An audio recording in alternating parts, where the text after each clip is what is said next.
Hey everybody, back at it again. I hope all you guys are having a great beginning of your week, a great Monday. But sorry I have been working so much and doing classes. It's kind of hard to make videos when you have your mind so focused on the task at hand. But I plan on doing videos every twice a month. Not twice a month, but every other week.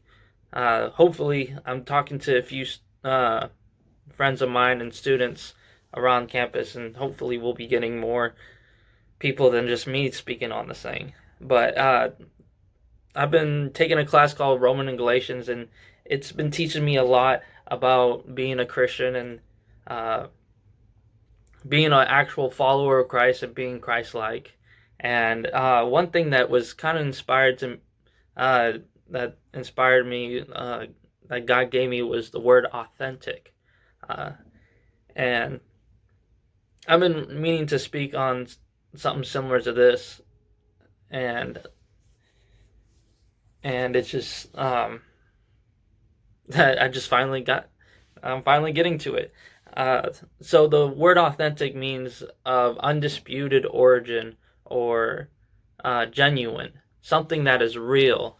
And sometimes we must ask ourselves, how authentic have I been as a Christian today? Am I walking the walk, or am I all just talk? Uh, you see, I've read a couple articles on things that's been going on in the Christian world, and seeing it from a liberal viewpoint, because it's not always bad to hear what we're up against. And I'm telling you, your friends and family and other people around you can tell whether you're actually following God, following His word. Sometimes they'll even ask you, "Aren't you not supposed to be doing that kind of thing?" Um, and it's our jobs to correct ourselves and continue to follow and to move closer to Christ. It's kind of, being not authentic is kind of like the sword I have in my hand. Don't you guys have seen it before in one of my other messages talking about swords and everything, but like that sword, it is not real. It is a nice replica, but it has no real function or value. It cannot protect me or defend me when I have enemies attacking me. It can only be a nice display. That is that is basically how we show ourselves if we are not real, if we are not actually showing what Christ was like in our everyday lives, if we are not continuing to strive to be better people. It all comes with the right motivation. So ask yourself this question: how authentic am I? Not me personally, but you, the viewer that's watching this video. In Matthew 5:13 through 15, it says, "Ye are the salt of the earth, but if the salt have lost his savor, wherewith shall it be salted? Is therefore thenceforth good for nothing, but to be cast out and to be trodden under foot of men. Ye are the light of the world. A city that is set up on a hill cannot be hid. Neither do men light a candle and put it under a bushel, but on a candlestick, and it giveth light to all that is in the house." So salt, it is used as two different things when it comes to being a purpose. There's other things that kind of goes with, but the two that I really want to focus on is preserving and savor. Now, when preserving something with salt, it is used so that nothing rottens. Just like us, we gotta help others move away from sin so they may remove the rotten or keep themselves from being rotten. We gotta sharpen our brothers and sisters when they struggle. Not be the problem, but be the solution. Like the verse, iron sharpens iron. How can we help others if we have lost our own burden to preserve our own righteousness, holiness, and faith? We got to continue to move forward. We got to continue to strengthen ourselves and strengthen our own brothers and sisters.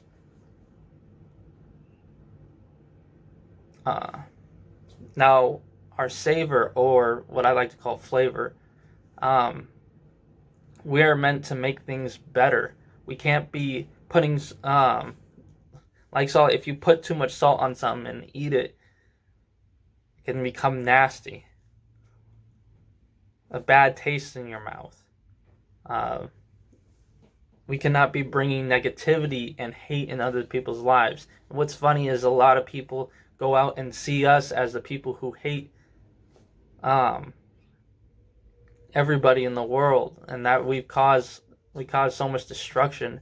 But that is not who we are. We are called to be light.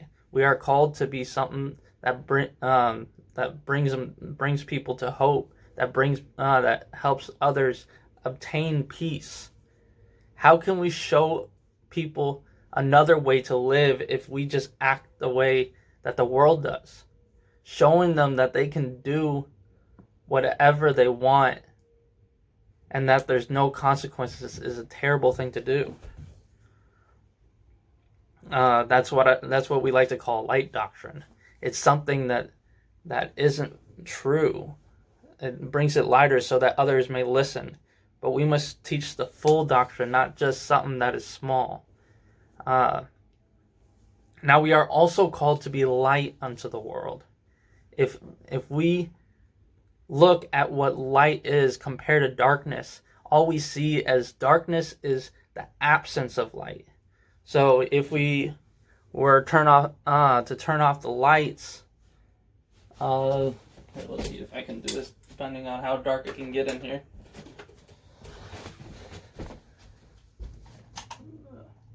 You see, if we don't have any light in our lives, all these people that we leave in the darkness, they will never find a light. But us being that certain light can show them a way out.